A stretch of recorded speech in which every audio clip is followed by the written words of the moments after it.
Great. Okay, everybody, welcome to the 2014 Untamed New England Adventure Race. Grant's been putting this on for quite some time, and this, I think, is going to be one of the best he's put on. My name's Dave. I do have an adventure racing background. I've raced on Team Untamed in the past. And I'm going to be working with these panelists here on an open forum discussion about adventure racing. They've been kind enough to volunteer, and I think in some cases shamed to participate here. I'm quite excited to be with them to ask these questions. The event is scheduled for a couple hours, between 1 and 3. It might end a little bit earlier than that, and we'll see how the questions go. Before we get started, let me just mention a few folks that have made this event possible. Obviously, we have Grant Killian, who is the visionary behind this whole event and has ran through every part of the course 100 times and has battled all the things that you'll see times 10, probably. Then there's Russ, who is with Northern Outdoors, and he is basically the glue. He's the adhesion that keeps everybody together. And he goes out and fosters the relationships and gets access to all these parts of the lands that you're going to be training and, I should say, racing on. Jill Killian, who is basically the brains. She coordinates almost everything and keeps this program going. Their family, without them, none of this could happen. And obviously the volunteers, their sponsors, but most importantly, the racers. And with us, we have the stats that I was just pulling this morning. There is teams representing 9 countries in this race, but we have racers from upwards of 20 different countries on various different teams. So this has become a worldwide event. I'm just about to introduce some of the members on our panel, and here comes one right now from L'Équipe Française. This is Jackie Boisset. Welcome, Jackie. Thank you. Hi. Sorry. No, not a problem. This is perfect timing. We'll continue down. Name, team, and sponsor. Okay. Team Red Light, Nicolas Seguin. Thank you. Michael Leonard, Peak Performance. Karen Lundgren from Peak Performance. Jason Erkwitz from Team Untamed Mad Athlete. Okay, I just want to let you know, with this panel here, we have over or upwards of 60 years of adventure racing experience. So I'm pretty sure they're going to be able to answer all of your questions in great detail. So without further ado, I'm going to start it off. I'm going to move to the other side of the table here to keep things going.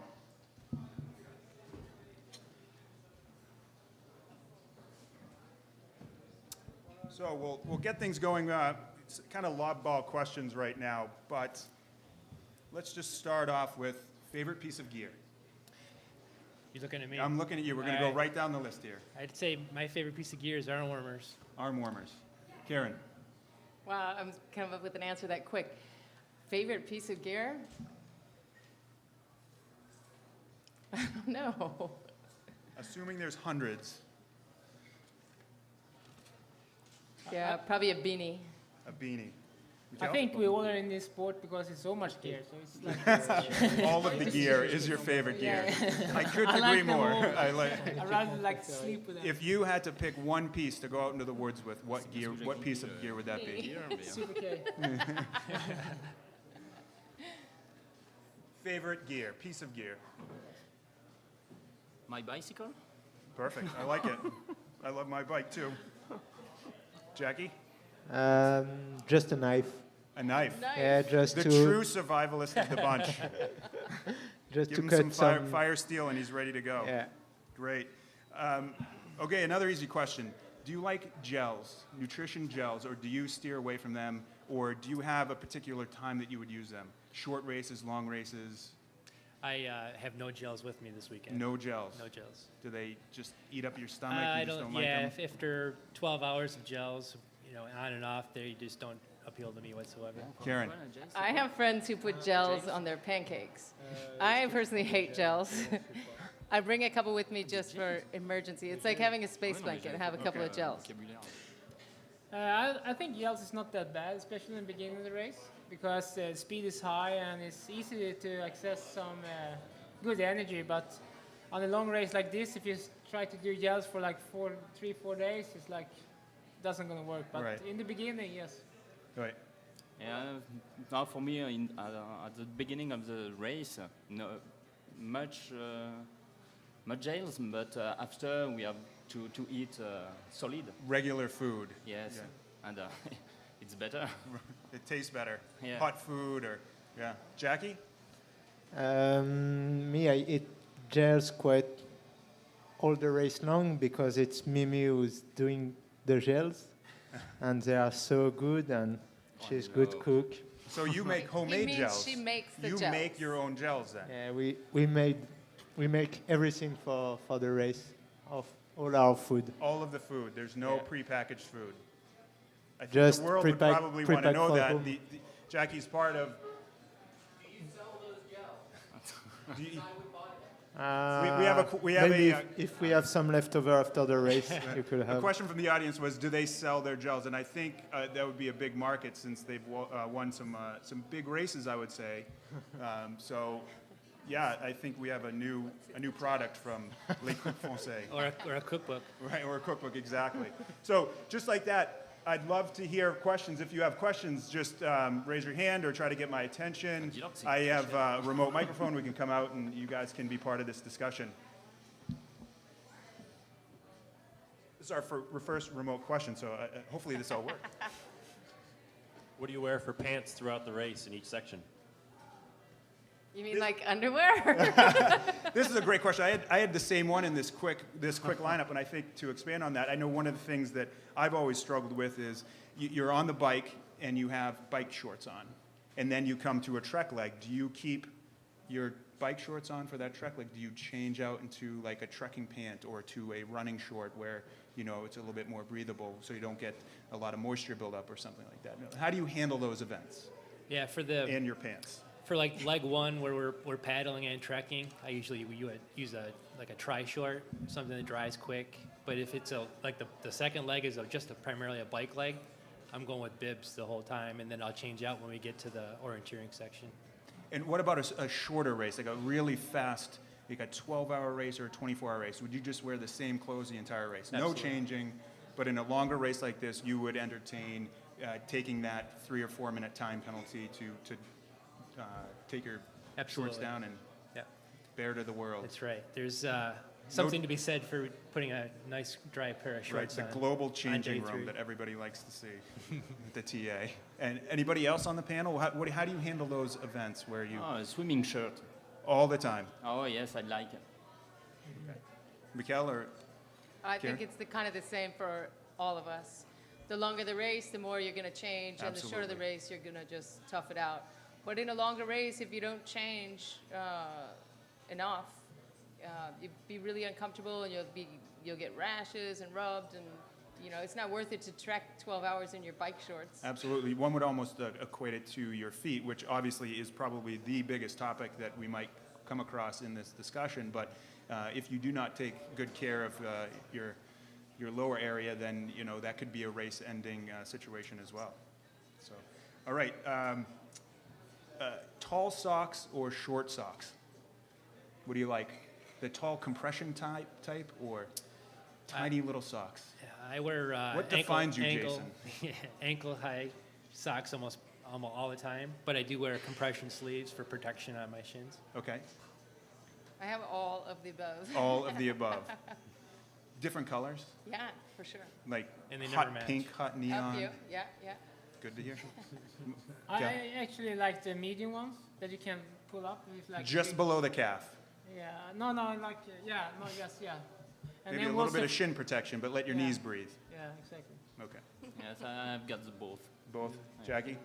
Yeah, the same. It This is- depends. When I know the forest is very thick, I prefer long socks. Some longer. Yeah. No compression, but just long socks. Right. Do you feel that the compression gets to you after a while? I mean, after 12 hours of wearing compression clothing, I mean, it can get kind of constricting and make you feel a little bit cramped up inside. So do you all feel that same? I totally think so. I can only keep it for so long. and Right, Got to right. change to something else. Absolutely. We got a little moth here who wants to be on camera. Anybody out there have any questions? What about using gaiters for the same? The question was asked, what about gaiters? So the small little pieces of material that you'd put up from your shoe over your ankles. And then I guess a follow-up question to that would be, do you wear small ones or very tall ones? I have worn gaiters before, but they are way too hot, specifically Ah oui, c'est bien ce que the vinyl or the nylon backing. So that's why I went with calf sleeves. You know, you can raise them up when it's thick and nasty and drop them down when you want to cool off.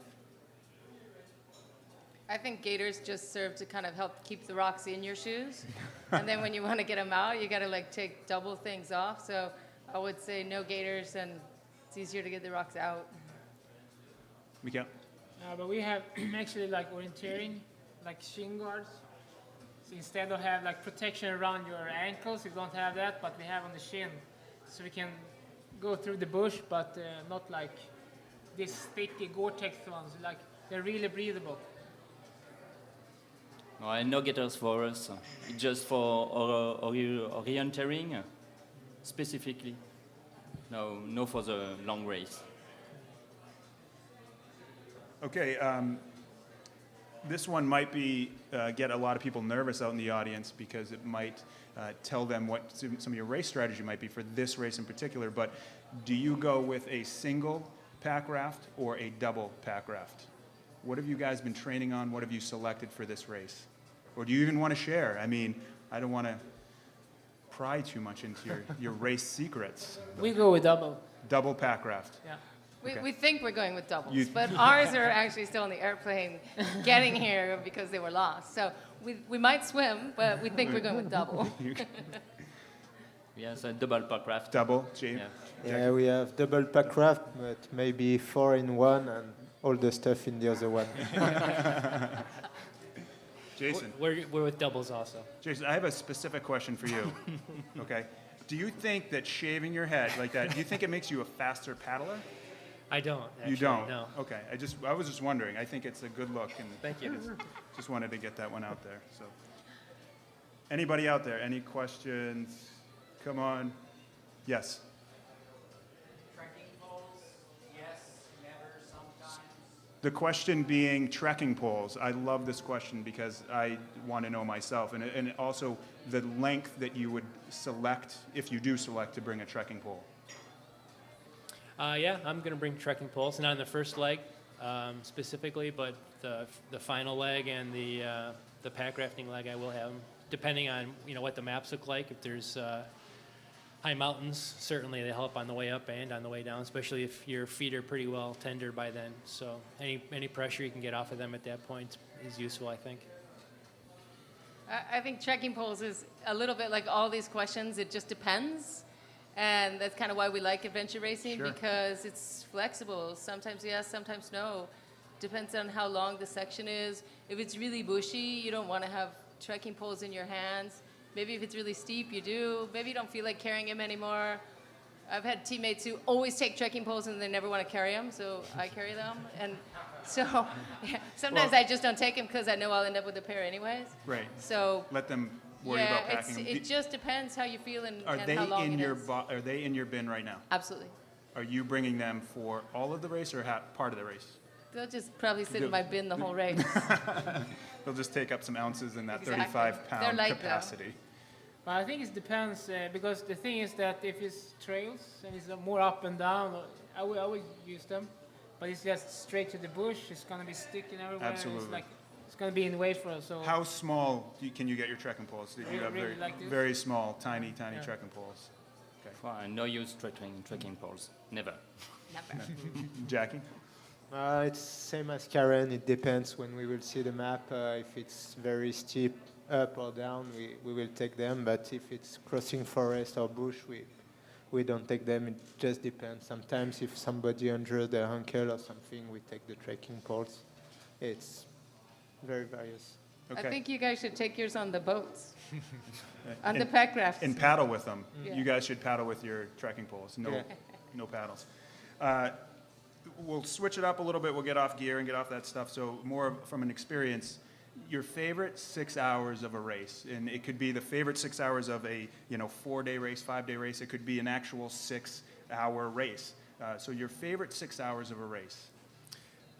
Not because I'm sponsored by Untamed, but the Dead River paddle that we did in the pack rafts 2 years ago was fantastic. I mean, you totally forgot you were actually in a pack raft in a race. You were just ripping down the river. And what time of day was that?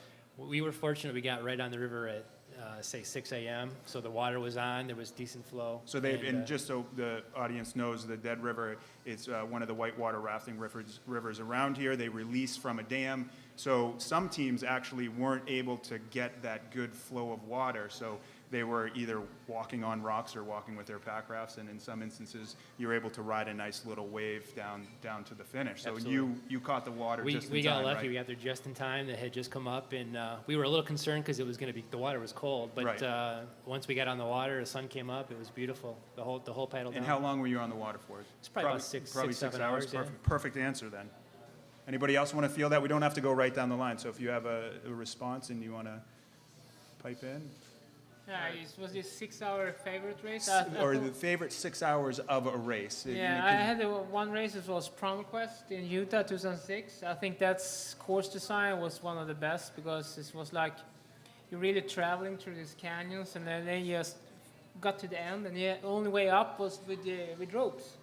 So it's like and now up, and then go down again. You need to have the rope. So I think that was really really good because the ropes was for a purpose, not for just having a good session. It was like, this was the real deal. And I thought that was great. How tall was that rope section?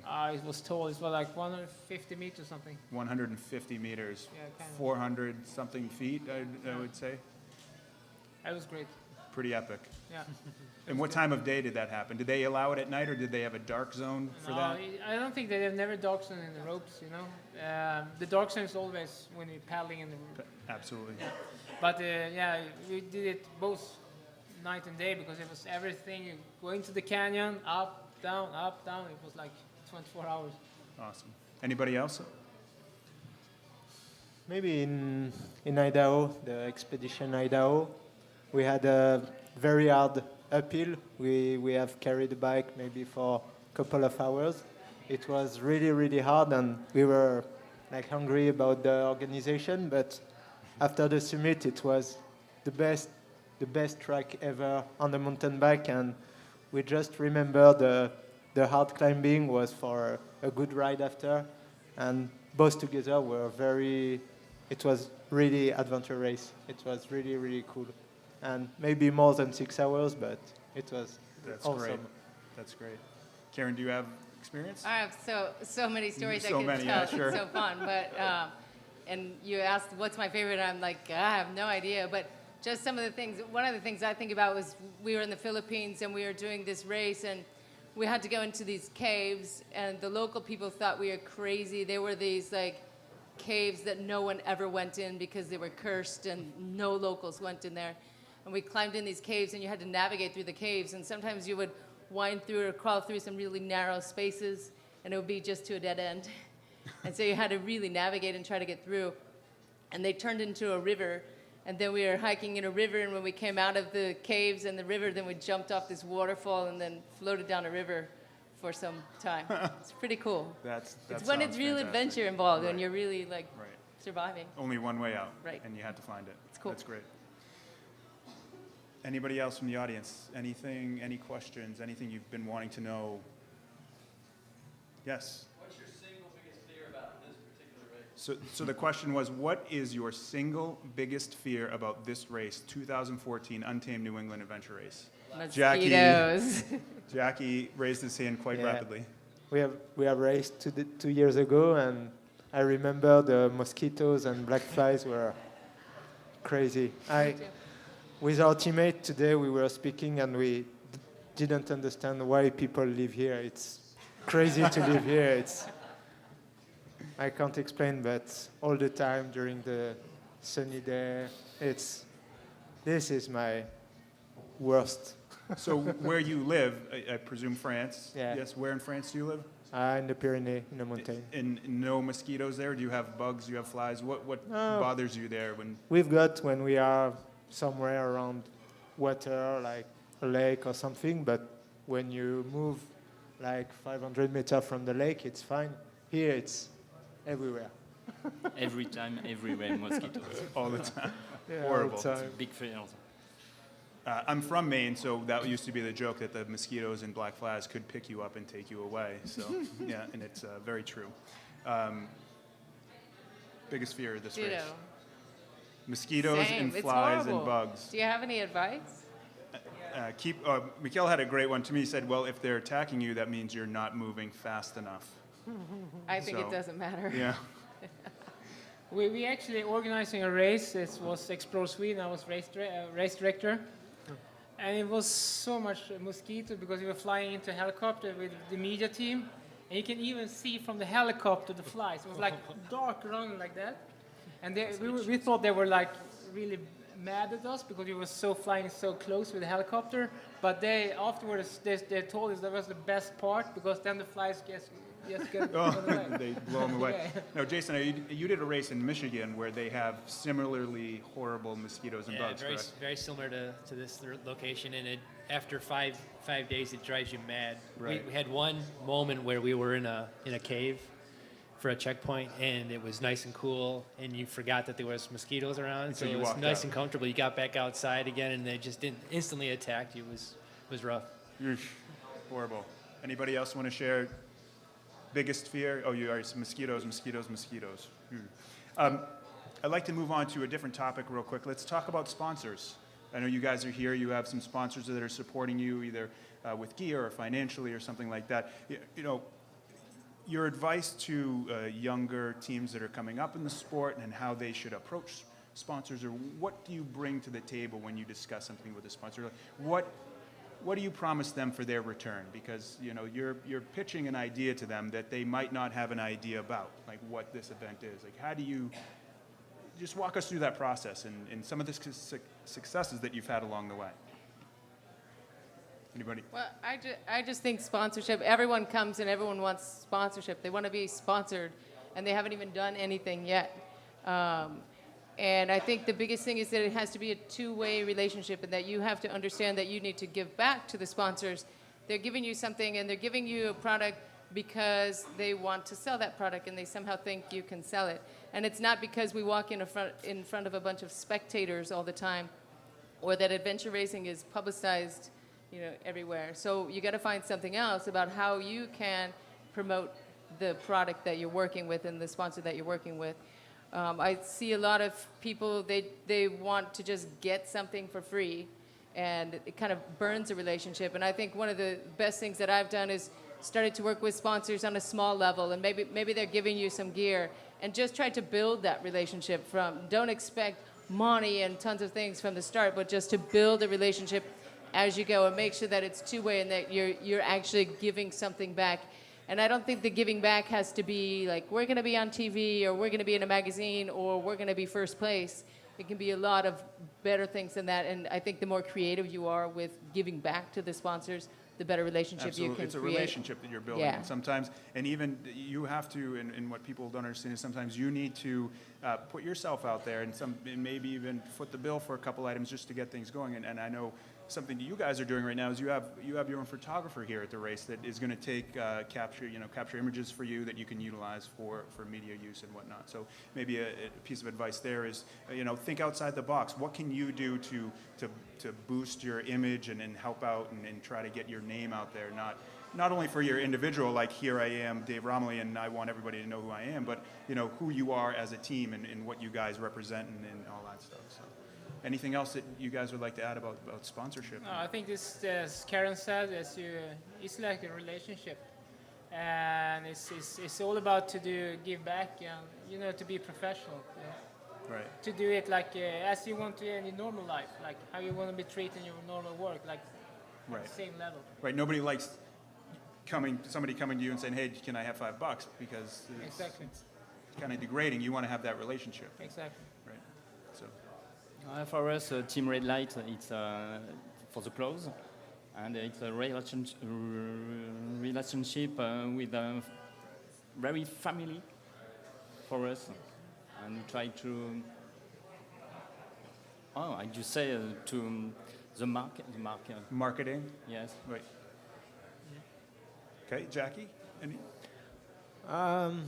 We try to do like Michael, but yeah, I can say Michael is the one of the adventure race team who do the best work with the sponsor, and I think if more people, more teams does the same, it will be great for our sport because they promote a lot adventure race, and by this way, after we could have all the team could have more sponsor. Right. That's why it's very good example. Us, we try to do our best, but we are not as good as them, and that's why I would say thanks to Michael. All the job is done for his team. It's good for all the team and all adventure race. Okay, Karen, real quick, did you want to add Oh, something? I was just going to add that Barbara Bonfim is Oh, here, and and maybe we want to grab her up here That's too. exactly what I was going to do as well. So welcome to our panel, Barbara Baumfree. She is, well, I'll let her introduce herself. The team that you Yeah. race for? It's Colombia, Vida Ride. Okay. How many years have you been racing?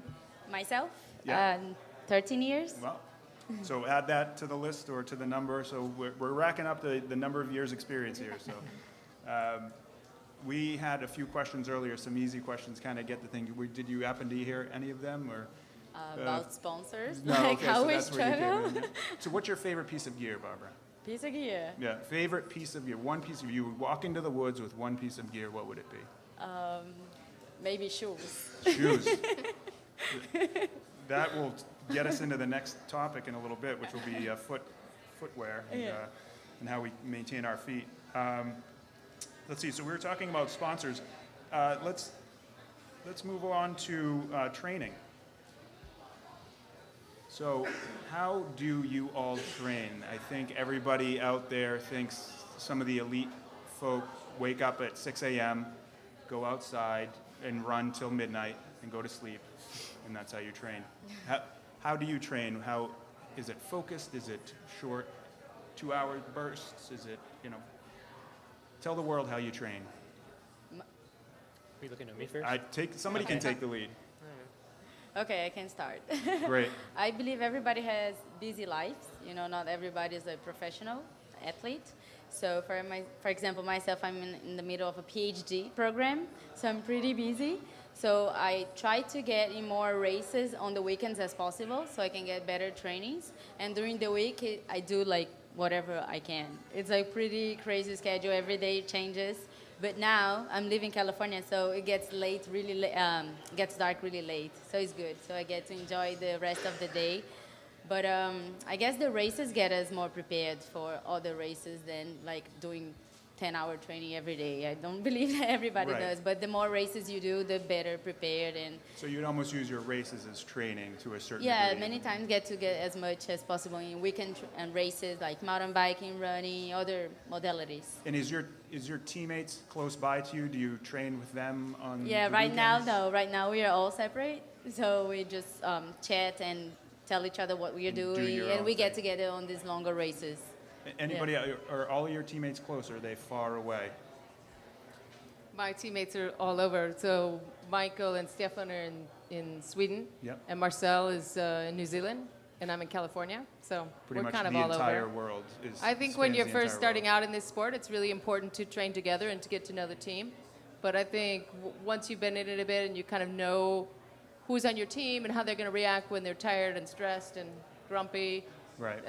and you're sure you're with the right people, Right. then you can be fine without training, and you trust that they're doing their training. They're going to be fit when they come to the race. So do you all have full-time jobs? And Oh, yeah. then train on the side, basically? Sure. Yeah. So you work all day long, then come home at night, get on a bike, go for a run. Well, I start usually 3 days a week. There's something in the morning. So Monday, Wednesday, Friday, I'm up at 5 to go swim. I sneak in a run at lunch 2 days a week. Yeah. And then at night, it's either a paddle or a bike ride. So during the week, it's the higher intensity stuff, shorter period stuff. And then on the weekends, it's the longer stuff. Like I've had a couple of weekends where it's been 6 to 8 hours a day. But you do have the benefit of having one of your teammates Yeah, locally. one of my teammates is 7 miles away from me. Right. And I so- do have that benefit as well. Dave Lamb is Yep. about 15 minutes away, so it's nice when you have somebody that just is constantly nagging you to say, hey, let's go Absolutely. for a run and whatnot. And I know it must be difficult with being so far away, so you have to chat online or whatnot. And Yeah, but there's other people to train with. I'm sure, yeah, absolutely. Mikael, any?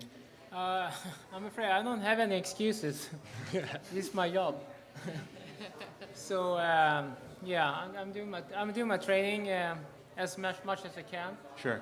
With a lot of sponsors and media and stuff stuff like that. But I have a lot of different training partners, and they are really like selective.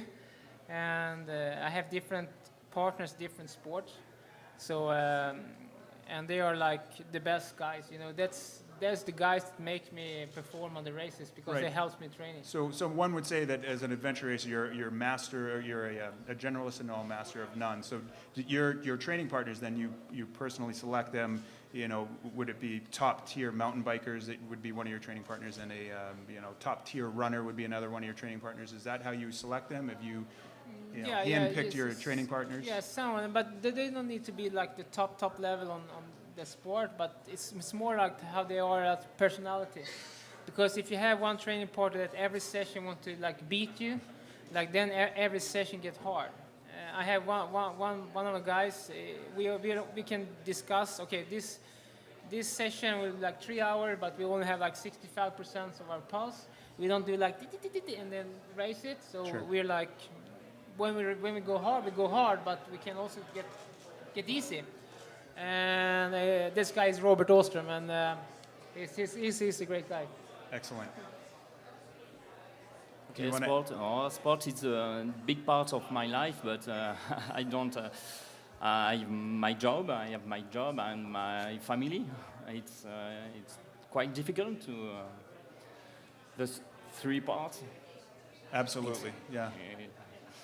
Work, life, family, sport training balance. alone a lot, and adventure racing with my teammates. It's good. Do you live near Jackie? Do you train with Jackie? You never train with Jackie. What part of France are you from? Dijon. Okay.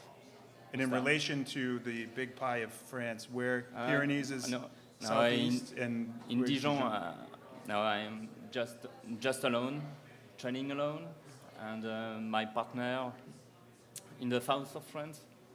Okay. Okay, just the weekend. Healthcare. So we're talking about foot care or nutrition or cuts and bruises and things like that. I think one of the most annoying things sometimes is when race directors put these long, exhaustive gear lists that have triple antibiotic ointment and 5 gauze pads of some odd size that nobody's ever heard of. What do you think is the most necessary pieces of equipment to have in your bag for those emergency situations? And then how do you handle them? Duct tape. Duct tape for Duct everything. tape fixes everything. Fixes everything. If I were going to make a first aid kit, duct tape. A big What roll else of do you duct need? tape. Yeah. Any antibiotic creams? Any? Nah, you'll be done by then. Just duct tape. Anybody else? I think you have like extra dry socks. I always try to have that to keep my feet okay. I have some races, like last time in France, I really had bad feet, but after that, I always had dry socks with me. So extra dry socks, baby powder maybe to keep them dry? I use the American brand Sport Slick on my feet. That's great. You said duct tape. Duct tape also works for blisters and other things. Do you start with duct tape on your feet? Do you start with Luca tape on your feet? Do you start with anything on your feet? Socks. Socks and Sport Slick, and that's Sport it? Slick, yeah. Yeah, I use Leukotape on my feet. Right from the start, I'll Right have from it the on start. there. You how long does it last? Does it last the whole race? I wore in Patagonia. I had Leukotape on my feet for 7 days straight. Didn't peel? Nope. Didn't? Nope. And And they were wet the whole time, the entire time. was it painful when it came off? No. By then I couldn't feel my feet, so I didn't know if it hurt or not. But Barbara? She said socks, but then I think that good socks and new socks. Good Because new sometimes socks, yeah. you will try to use the same socks from one race after the other, but there is still sand in them. So like brand new socks, that's what I do. Right from the beginning. And during the race, I just throw them away, so never use them again. Jackie?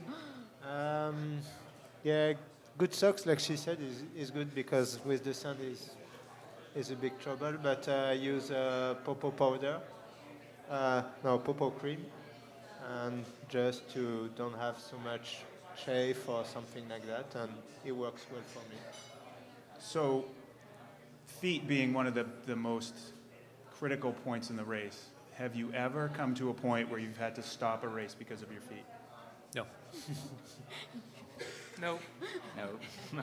I've had some pretty bad feet, but I never stopped. Never stopped a race because of feet. You've all just pushed through and persevered through. Michael had some pretty bad feet. Kept That's where walking. trekking poles help out. With the trekking poles Definitely, help out, yeah. absolutely.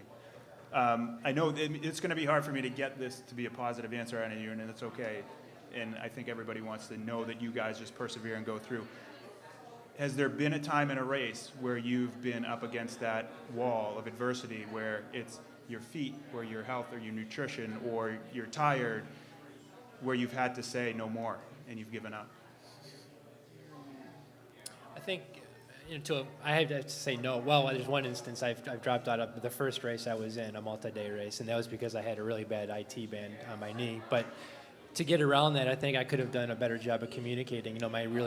My knee is really bothering me. I need some help here, and I didn't do that, and that's probably the biggest downfall in that instance was my teammates could have helped me more than Carrying your they pack did. or, Absolutely, or or pulling you adjust the along. pace or whatever, and that's a big lesson learned is rely on your teammates more. And always talk to your teammates how you're feeling and get their feedback as well. Right. So don't be too proud. Don't be too proud of a person. Make Right. sure that you communicate with them, and it's okay to say, take my pack for 12 hours, because if you don't, we're not racing anymore, basically. Absolutely. So anybody else want to chime in on I know it's a difficult decision. I've had to make it in my career. It's hard. You go home, you feel depressed, like you let everybody down. Do you feel like sharing that for a bit? I think One of my favorite quotes from Lance Armstrong, he said, "Pain is temporary, but quitting is forever." I quit a race once, yeah. never And since. it's forever. It's forever. And I've kept my race bib from that race upstairs or wherever, and you just look at it, and it's the piece that motivates you every time you say, I'm tired, and you don't want to go out and train. So does anybody else want to share that time when they've had to put down the trekking poles or hang up the shoes? I did once in my second year when I was racing, and I didn't have an experience. It was an international race. It was my first one, and then so I fell off my bike, and I thought I had broken my arm or something, but I did not. Then I said, no, I can't, it's too painful. Then the next day I was fine, So I learned, Right. don't quit unless you see your bones like sticking out. But in a long race like Primal Quest, where you're out, you could be in the middle of nowhere. If something like that were to happen, I mean, that could be fatal to a certain degree. Does that cross your mind when an injury like that comes to be, and you're sitting there going, the long term? I mean, quitting sucks. It really does. But there's the mentality of, well, I'd like to live for another day too. How far do you push it? I think it's easier if you have in mind that you never quit, because it's so much easier to race, because you don't need to spend energy to thinking, does this hurt or not? Because you know when you are quitting or not, because then you need to have an ambulance or a helicopter or something. It's because a lot of people, they are like quitting before they have done things to make it happen, that it will work. Right. It's like, oh, my feet hurt, but okay, have you stayed for like maybe 12 hours, 15 hours, 24 hours, like heal and then continue? Have you done that? It's more like you shouldn't quit that easy, because I think I did have a really terrible race in 2012 in France, and I was racing with Karen, and I was like really on my edge, what I can do. And Karen, she like, okay, one more session, one more, and I was like walking on my toes for like 6 days. All my heel was off. So And afterward, I felt that was the right thing to do, even afterwards, because I was healing like 2 months afterwards. I was okay, but on that time I felt really bad. Right. But But another example of where you need to turn to your teammate. They're there Yeah. for a reason. You're Yeah. not in it on your own. And I think everybody needs to understand that is there's no hero on the team. It's Exactly. I'm hurting, I need help. Yeah. And Yeah, it's they- being they- able to turn to your partner and Yeah, say they were like carrying me to the boat and up from the boat. I have my pulse. I was terrible. But that's the thing. I think in adventure racing, you're kind of race naked. I say that because you can't have like this armor of protection that you're super tough and hard. And I have my willpower like like a Hulk is like you're not. You're like a normal human being. So you need to have like feel like when you have your teammate, you need to discuss. I have this problem. Like we have this ET bind. Someone have that problem. Right. It's like you need to talk about your injuries so you can fix them because they make big injuries. And I think everyone that in this panel that raced a lot knows that you're not a human, like a superhuman. But you'll also say that from the beginning, though, you never let that negative energy enter to your brain.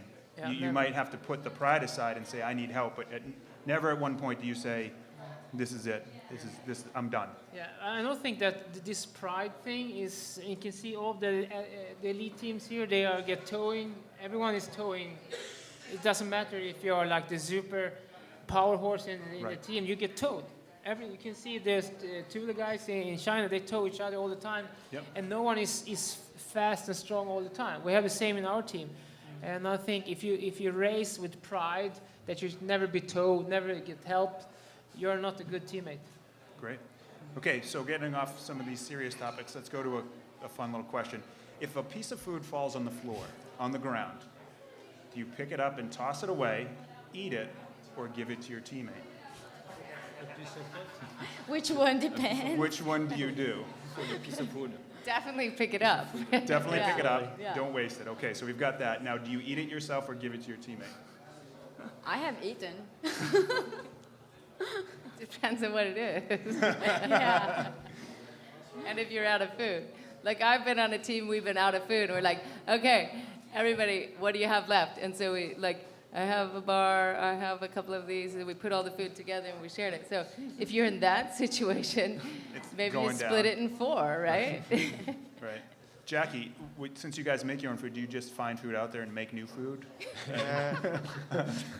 In France, we had this discussion after the race. In fact, we were running out of food, and there is a team in front of us who has lost maybe 2 or 3 lolly on the track. I was leading the team, and for sure I was the first on the lolly. I have catch, I have hit, and all my 3 teammates were looking at me and like if I have done something very, very bad. And I say, what do you want I do? I can't cut this lolly in 4 pieces. I have it. And after we were running because we have seen some different, and it was help yourself. Great. Anybody from the audience have any questions out there? Anything? Okay, so, yes. I might have missed this trick. Sure. They talk sleep strategy. We haven't touched that. How Long will you go without sleep? Like I know 48-hour race most To the finish line. long. Yeah. Let me, if you hold on once, I'm going to give you a mic so you can ask this question yourself, because otherwise I have to repeat it. Oh, and that'd be complicated. 'Cause I don't- I can't remember that long. All right, so the actual question is about sleep strategy.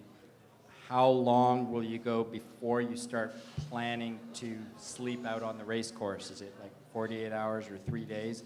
And then if you are in a multi-day race, what is your ideal sleep strategy, or is it just gonna depend on how everybody's feeling out on the race course? Because I know, especially at the top of the leaderboard, you're pushing each other to try to go further and further and longer with less and less sleep. And we've seen some pretty zombified racers out there. And how do you decide when it's no longer worth it and you'll gain time by stopping and sleeping rather than trying to push on? Anybody want to take that one? Well, Maybe Jackie should start. We are pushing each other further and further. And there may be a discussion, 48 hours. That's what you typically go, is 48 hours Yeah. before sleep? Okay. Maybe. Jackie? I think it can depend on the race because sometimes there is a dark zone or other strategy you can have, and you have to race hard for 30, 40 or more hours to not sleep, and after you have a good long sleep of 3-4 hours. But most of the time, every team is no sleep for the first night, and after you have to think, because if it's very hard start race, you have to sleep earlier. If it's not so hard and you can go, it's very difficult to say. Us, we never said okay, we sleep in 40 hour or 50 hour, because we never know. Sometimes you don't feel good and you have to stop after 20 hours. I don't know for them, but us, we have no real strategy. It's for sure we don't plan to sleep every night. I think this race is like real on the edge what you can do, because it's like a winning time 3.5 days, and you have this orienteering relay and second leg. It makes you take a power nap over there. So I think like Jackie is not saying the truth. I think they will go without sleep.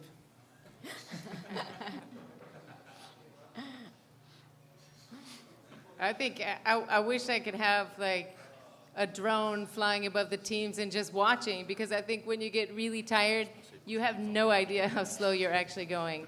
And when you're walking and falling asleep on your bike or falling asleep walking, you're moving so slow.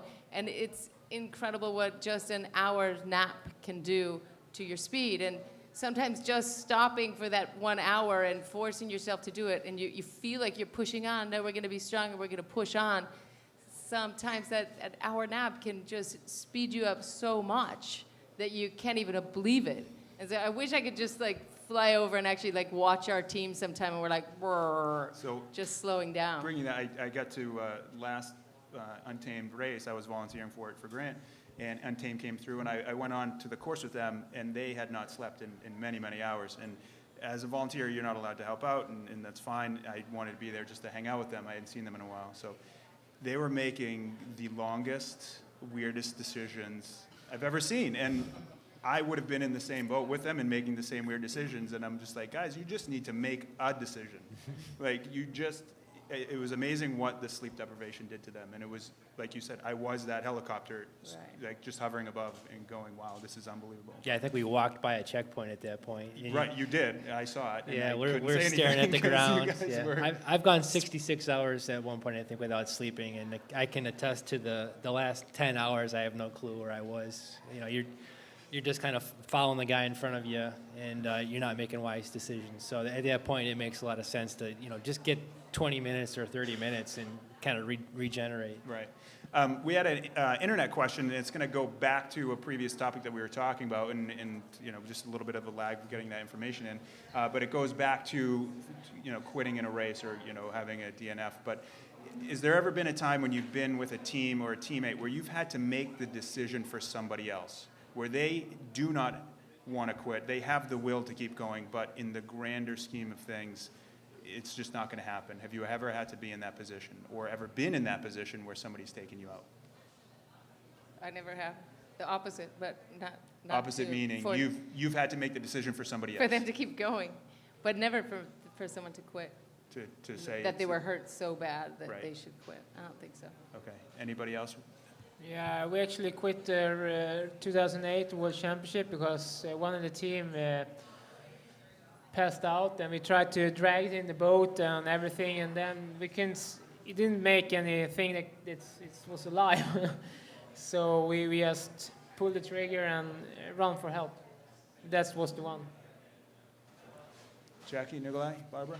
No, I haven't taken decision for. I think it's very hard to take the decision for somebody, because you don't know really what they think, and you need to let people to decide if they want to quit or if they want to continue. Because Even if you see your race going away and you know that it's over, you wouldn't take that. no, take that away from somebody. it's never over in adventure race, because like in Costa Rica we were ahead at the end before the last mountain bike.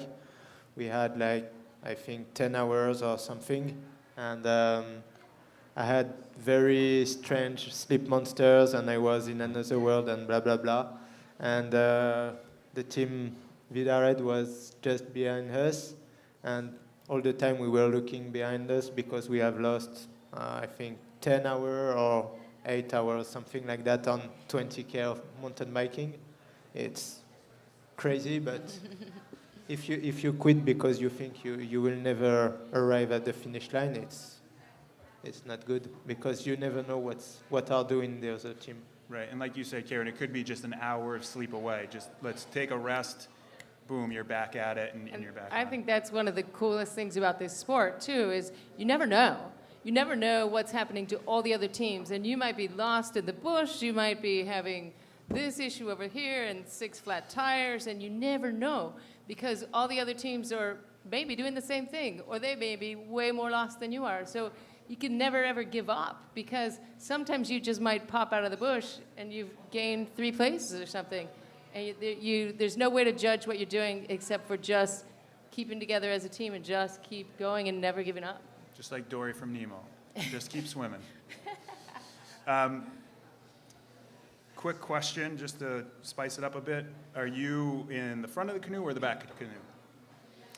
It depends who I'm paddling with, to be truthful. In this instance, I think we're going to actually switch back and forth because of the pack raft. It's not exactly a comfortable position, front or back, and but it is different. So Right. after an hour and a half, you're like, I think I need to sit in back now because this is really uncomfortable up front. So. Sure. I'm in the usually back. front. Front. I'm in the back. It's You're in more the back? fun. Yeah, not common to have women sit in the back. Right. But it's more like you do more stuff, not like boring paddling, you know, in the back you're like, okay, I want to go to the right, I want to go to the left, I want to go there, I want to go here. So in a race a couple years ago, you were given a canoe and a kayak. Did you opt to do 3 or 4 people in the canoe and drag behind the kayak, or did you do 3 and 1? So 3 people in the canoe, 1 person in the kayak. You mean other years? There was in a Last year. race a while I back. wasn't, So yeah. given the same decision in a different race, how would you handle that decision? I'm not a good one to answer because the last one I did, we were just a 2-person team, so took the canoe. So I guess, how do you handle those? Do you if you knew in advance, do you practice the different, do you strategize? Do you try the different configurations in your training? How do you come to that final decision? Do you time yourself during training to see which one's faster? I think it depends how you feel at the moment, who is like feeling fresh or not. Like I think a lot of teams that they make decisions when they come and when they get there instead of like training. Okay, we're going to do this, but because when you train, like okay, we have to do this, and then you come to race, it doesn't happen that way. So I think you need to be really flexible and stuff like that. Okay. Me, I prefer to be at the back because when you're at the back, you can stop paddling and the other guy don't see you and you just hit and you steer a little bit and when it's slow down, you say, oh, come on, mate, paddle a bit more. It's just a strategy in the team. That way. Fantastic. Favorite format of race? Point to point, big loop, Rogaine style? I'd definitely say point to point, but there's less maybe strategy behind it. And Rogaine's for thinking man's version is maybe more suited to them. But point to point, I think, is more fun. You cover more territory. It's much more enjoyable. leader is the You know leader, who there's you no are, question. yeah, where you are on the course the entire time. Down the line, I would agree. Point to point is way more fun, but it can be a lot of strategy involved, I think, depending on how things are set up. So I think point to point, though, is definitely more fun instead of going back around the same place again and again. Sure, sure. Yeah, me too. And I'm not a really big fan of this Rogaine because then you miss the strategy that you're head-to-head racing because you don't know what the other doing at the same time. So you finish and then you like have this calculation in front of the computer and then, okay, you won or you get second, you get third. It's like you miss that drama. I like that.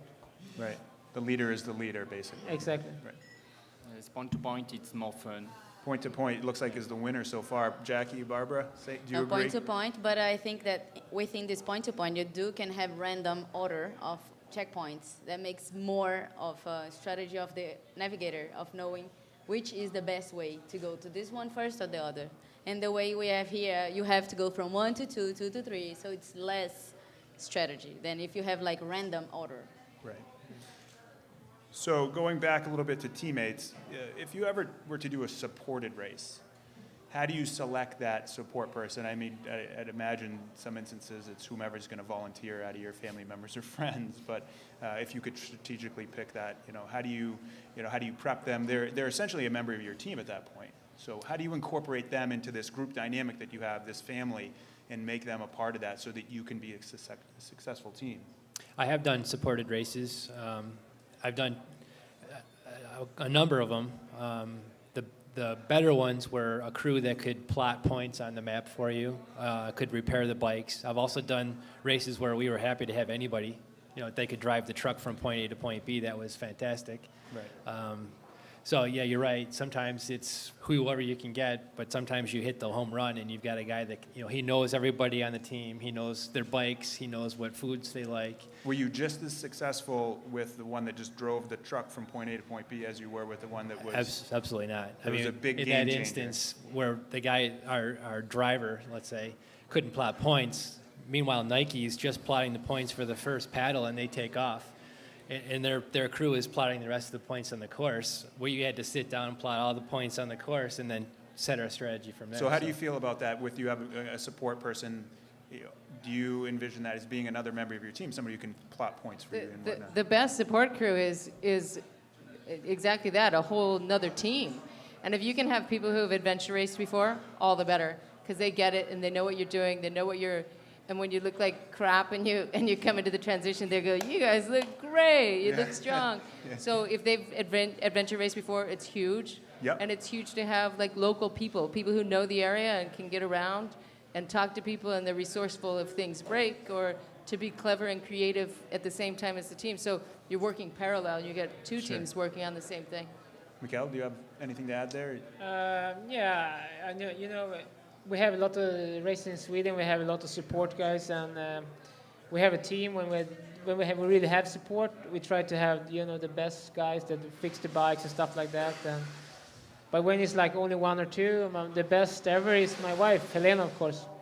Do you have family members? What's your take on, you know, that's a difficult position to put a family member in. I mean, you come in and you're cranky. I mean, you're the worst of the worst you've ever been, and you come in and snap. I mean, it's inevitable. You have emotions that come out and they show. Bringing a family member and putting them in that role.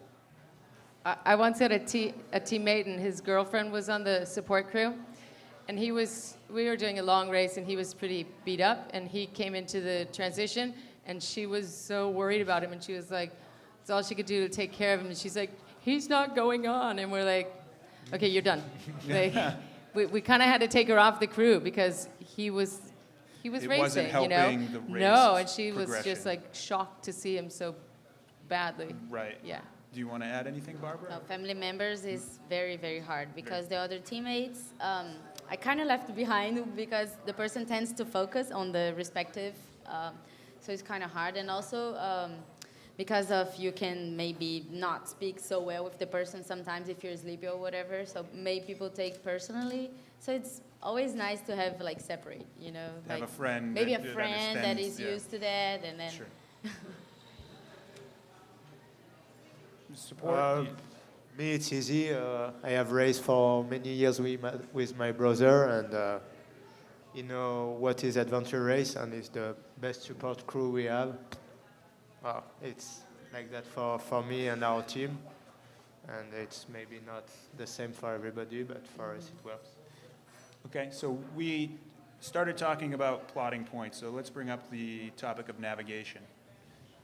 Do you navigate for the team? Do you navigate for the team? Who's the navigator? Are you a support to the navigator? How do you make those decisions to either pull a navigator or come in and help the navigator? So, you know, speak about your navigation and your team. Sharon? I'm not the navigator on our team. Stefan is the navigator on our team, and Michael is the navigator on our team, and I think they work really good together. Michael, do you share, do complete sharing of the navigation, or is one the lead navigator and you back up the other, or do you pass the maps back and forth along the way, depending on how tired each other are at different points? Yeah, I think you need to have a lead navigator that like this guy or this girl are the leading, and on this race I'm the backup from Staffan.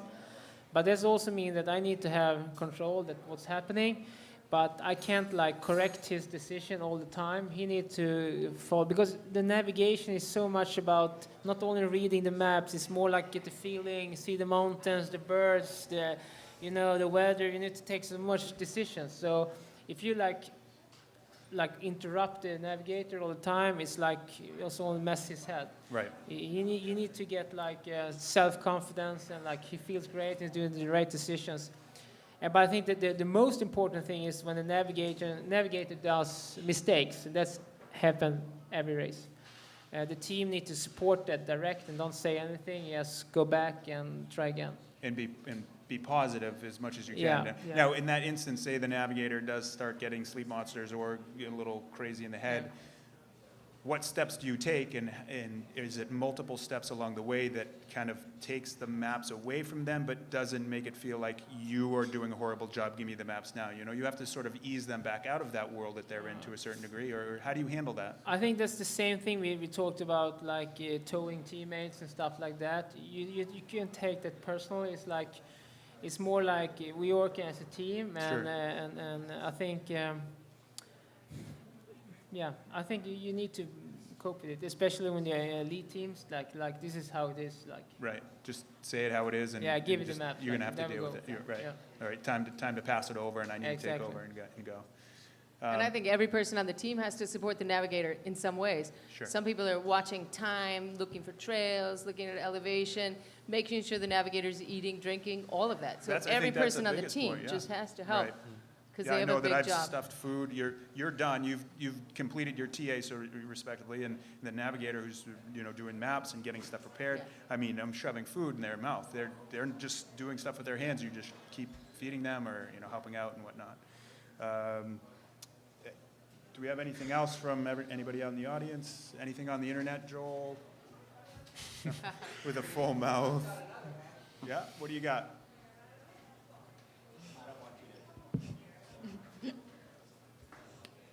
Do you guys practice doing transitions? Because at the big races especially, there's a huge difference between the top 10 teams' transition times and then everybody else. Like we're talking, you're through in 20 minutes, they take an hour and a half. Is this something that just happens with years of experience, or is it something you actually practice?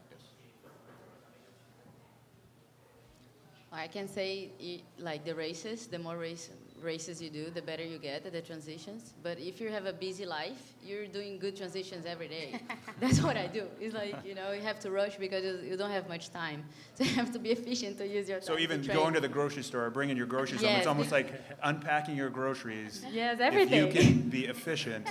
Because you have You're this hour training. to do something, and then Right. you have to rush to your work, and then rush back, and then train, and then rush. So I'd imagine at that point too, you also refining what goes in your bag or what goes in your box, because I know that you come to the end of the race and you take out your bag and you're like, I didn't use 30% of this gear. So you slowly start reducing how much stuff you put in your bag. I remember seeing Jackie last year. It was the smallest backpack I've ever seen in my life on a 4-day race, and I said, what does he have in there? I mean, I'm sure at some point you get to that pinnacle where you're just so efficient. Can you guys speak to that? Yeah, I think it's just experience. And working with your teammates, I know I'm particularly slow in the transitions. Well, My you're an teammates, engineer, right? I mean, that's you true. things are That's true. I have to particular, like- fine tune everything. Right. My teammates know this, so they're on top of me the whole time. And I've done things to improve it. My bin is completely organized, as a good engineer would have Right. in his bin, and it helps out having done it over and over and over again. Sure. And put a clock on it when you get in. Okay, 10 minutes, guys, let's go. And someone's doing a countdown. Okay, 5 minutes. Who's ready? Who needs help? So. Now, would you or do you guys maintain organization throughout the entire race? I know by the end of the race, it's usually like, well, here it is, back in the bin it goes. But one would say that an organized bin is faster. So do you try to maintain that organization At throughout the the race? beginning of the race, it's always my intention to stay very organized. Sure. Not put anything wet with anything dry, and not put the dirty socks with the. That's my intent. Right. The result is never. Out the window I'm a it goes. disaster. But I'm quick in the transitions, and I think, like you say, if you keep a time going, and if you try to help each other and you talk things through before you get there, Sure, and have a plan. sure. Any more questions from out there? I think we're going to wrap up soon because I'm sure that these racers have a lot of stuff to get to for tomorrow. So I think we're going to end on a couple easy ones. Share with us your favorite place that you've ever raced, and it could be just a quick answer. Or, describe that place that you've been. Well, for me, it's easy. It's Patagonia. They get 7 days of rain in 10, so There's some, majestic views. You're in glaciers, you're in fjords. It's remote. There's, nobody lives there. It's amazing, amazing country to go see. Karen? Yes. Everywhere. There's no favorite. Like every place has its own thing, and I could tell you a cool thing about everything. Every place you've Yeah. been. Okay, so give I me love racing. give me 3 places you've been. China, Patagonia, Sweden. Okay, compare the jungle of. Have you been in the jungles of certain places? Jungles of the Philippines, Jungles of the Borneo. Philippines. Okay, one to the other. Does one? What's different between one versus the other? The jungles? Yeah, the jungle. I think the jungles are kind of the same. It's this magical, weird Blair Witch Project sort of place. Sure. You can't see out. You can't see the sky sometimes because it's so much Because a lot of people canopy. have not raced in jungles. I'm sure a lot of people have, but the greater It's audience. hot. There's bugs. I've seen these little pill bugs. You know those guys that roll into ball like this big. Is it hard to sleep in the jungle? I 'Cause, don't like you to just get a sleep. little. Yeah, you don't want to really stop. You don't want to stop. It's There's, like, motivation to stop. not lay your head down on the ground. Yeah. Because you don't want that big bug, like in Star Trek, crawling in your ears. There's a lot. So, Miguel, your favorite place you've raced? Oh, favorite place? I've done so many now, so it's really hard to. It's like a blur, all the races. So it's like it's really hard, as Karen said, I think China have a lot of good races nowadays. I think the World Series is doing a great job for the sport, and I think all those races are great. But it's hard to tell. I like to race here in U.S. Okay, so since you're dodging these questions so effectively, what's your favorite discipline that you do in a race? Is it trekking? Is it biking? Where do you feel your strong suit is? I know for myself, it's biking. When we're on our feet, I cannot wait to get on a bike. It's just, it breathes a sense of rejuvenation in me to a certain degree. Do you have an event like that does that to you? I think, as my personally, I am a pretty good biker, but I also know during the races I sometimes hate to bike.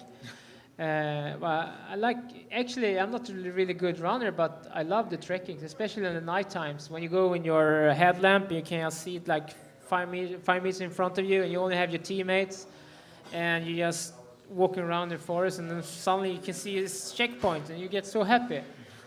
So I think that's the greatest time. That moment that you find. Yeah, the you checkpoint. finally find the checkpoints. It's like the treasure at the end of the rainbow. Exactly. Favorite place, and now I guess the question is evolved into the most favorite discipline. I just raced in Europe. I like Slovenia, but my favorite is Red in France, back to nature. Maybe in a few days, Ultimate. True national Frenchman, good work. Jackie, you have a favorite place? I really like to race in China for many reasons, because people are really, really friendly, and I like this culture and many things over there. But for the country, I really like Ecuador because it's so amazing to go from the sea level to high altitude, and I really like this. For the sport, it's hard today because after 100 kilometers of running, I really prefer to bike, and after 200 kilometers of bike, I prefer to run. It's just difficult. Barbara?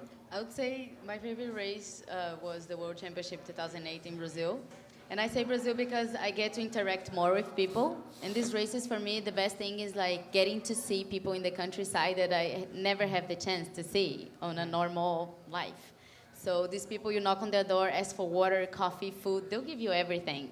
And they don't have nothing, Right. So this is what I take home, Right. In every country, if I get to interact with people, for example, in France, we were unlucky to pass by the towns when it was at night, so we didn't have chance to interact with people. Sure. Some races you're really wild, like you don't see people, but those you pass by small villages is so amazing, and how people cheer for you, and I think it's the best for me. The best thing you take home. So we'll end on the question of where do we see the sport going in terms of the dynamics of the groups. Is 3-person races, 4-person races, all female, all male, half female, half male, 50-50, or the formats. Do you think this sport's growing? Do we think that it's going to maintain traction and keep going? What do we think, Jason? I think the format of 3 males and a female is probably the international standard. I think Or 3 females and a male. Oh, yeah, or 2. obviously. But the open co-ed division of 4-person You team, don't like it? No, I Co-ed. like soccer. I prefer co-ed, obviously. Yeah. I think that's kind of the benchmark that's been set. Sure. I agree with Mikhail. I like what the ARWS has done to the race, to adventure racing. I think it's broadened the spectrum around the world a little better. There's a consistent set of rules, consistent gear list. It makes it easier for people to understand. So that part is huge, I think. Karen? Yeah, I kind of agree that the peer of the co-ed team is important, and I think being able to have races like this where you can mix it up and get other people to get involved. Maybe they can only get a 2-person team, or you want to start with a 2 or a 3 and kind of mix that up. I think that's important too, to continue to grow the sport. I think we need to do some stuff to keep young people coming into the sport and do some cool stuff like is happening out of Vail. They're doing some kids adventure camps, and they're taking that around the West at least, where they're getting kids involved. They're teaching kids to navigate with a map and compass and to ride bikes and to all the disciplines. So I think we need to keep doing stuff like that to get youth into this sport. And so, Well, I know some racers today that they do the longest day race. They started a new venture. It's called Curl Adventures, where they're actually doing these small little adventure races to try to pull in either young folks or to pull in people that don't even know what the sport is, and it's to give them that sense of multidisciplinary action. And I think that's where you need to focus, is to get those people that just have no idea what it is, and to say it's unique, but it's fun, and everybody can do it. But there is a direction that the sport is going, and you know, is it flatlined? Is it increasing? Is it decreasing? What do we think? Mikhail, do you have any thoughts on this? Yeah, we talked about this earlier, and I think, especially in Sweden, I can see a lot of other races. We try to make the races easier and easier to make people enjoying the sport. But I think at the same time, we are losing the right sort of people that are going to do these races one day. I think, like in Sweden, we have this Swedish Cup, and it's like almost ridiculous now. We have like paddling and like with canoes on the lake, and we run on the forest behind the school, and we are biking on like roads.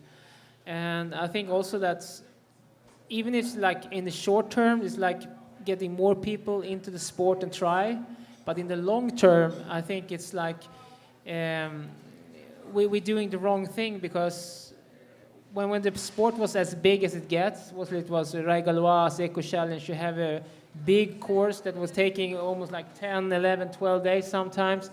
You didn't have any short course, you didn't have any easy access. It's like everyone have to do the course, and you have this amount of days to do it. And my opinion is that we try to go back to that period of time and have like A to B races, and that's how it is. I think that could be the answer of everything. Excellent. Nikolai or Jackie, any thoughts on where the sport is going, or? For the long race, 4 people, it's good. 3 male, one female. I think it's a good idea, and for the cohesion of the team. Jackie?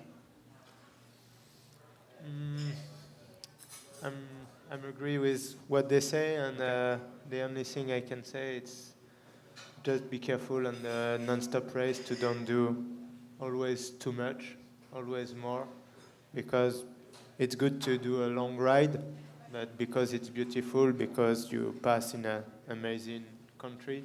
But if it's just a long ride, just to say, oh, on this race there is a 300-kilometer mountain bike and it's the longest of the world, it doesn't matter. It's not very interesting, and it's worse for adventure race, because people don't like everybody want to enjoy a section and see some beautiful scenery and do a good ride or climb a nice peak, and don't run for miles on the road. Because I'm pretty sure none of you said that your most memorable moment was the worst mountain bike that was put in a race. It was, you know, that will never be the most memorable. Is, yeah, they put in a 300-kilometer mountain bike, and it's the longest ever in an adventure race, but that won't become the memory. What you guys are looking for is that unique experience where you know, have to ride through a waterfall or have to go down and up and over a canyon in this crazy race that you're doing. So Barbara, anything to add to that? As far as team members, I think for beginners, if you have 2 people on a team, it's much easier to put a team together. But I think that the co-ed is beautiful because you have the challenge of men and women communicating. Sure. So that's challenging. And the sport, what makes me kind of not be so positive is that it gets more and more expensive every year. Sure. So I can't imagine if you don't have sponsors, how you do it. So that's, I think it's kind of negative for the sport. Sure. So just wrapping up, if you guys want to say anything about your sponsors, or if you want to, you know, say some final words, you know, just kind of open up here, and then we'll kind of part from here. So unless there's any other questions that are from the audience or the internet or whatnot, anything, so kind of leave it to you guys. Well, say good luck to your competitors. Whatever you want to say. The Thanks world for is the listening. opportunity to get together and discuss this, and thanks to Grant and his team. This is I'm really looking forward to this race. It's going to be a lot of fun. Great, Karen. I also want to thank Grant and you, David, for putting this on and to make this a big race and to turn this into an international race. It's pretty cool to have. We need a big race in the U.S. Sure. and Untamed has taken that spot, and I think we're really lucky that Grant keeps motivated and wants to do this. I'm sure that on Sunday he's going to tell us he's not going to do this race again, because I know he has a couple of times. But you know, and thanks to every team who comes here to make this a race that people want to come to and be a part of. That's great. Kel? I want to say that alla där hemma som hejar på oss, vi ska göra det bästa. Och puss på dig, Filippa och Helena. Thanks. Okay, I want- Translate. I Feel just free to want- speak in your foreign tongue. That's great. Yeah. Okay, no, just want to say to all the team, enjoy the race, and thanks for the organization. Excellent. Bon chance. Merci. The same I will do like Michael. I will thanks my mom and all my family and blah blah blah. He speaks in Swedish, but I understand he was just say hi, mom, and good luck everybody. See you soon. Barbara. Yes, I'll say good luck for everybody. And I think we are in a very beautiful place. We're going to have a blast because these forests, they seem amazing. So this is like a remote part of the U.S. that maybe if I wouldn't come for this race, I wouldn't come here. And I'm happy to be here. And I think that we are going to finish like really well and really happy for what we have done. Great. Well, thank you so much, everybody, for coming out today and for taking the time out of your prep to do this. I think a lot of people will benefit from it, and I think they'll really enjoy it. So thanks again. Thank you. Thanks. Thank you. All right. Great.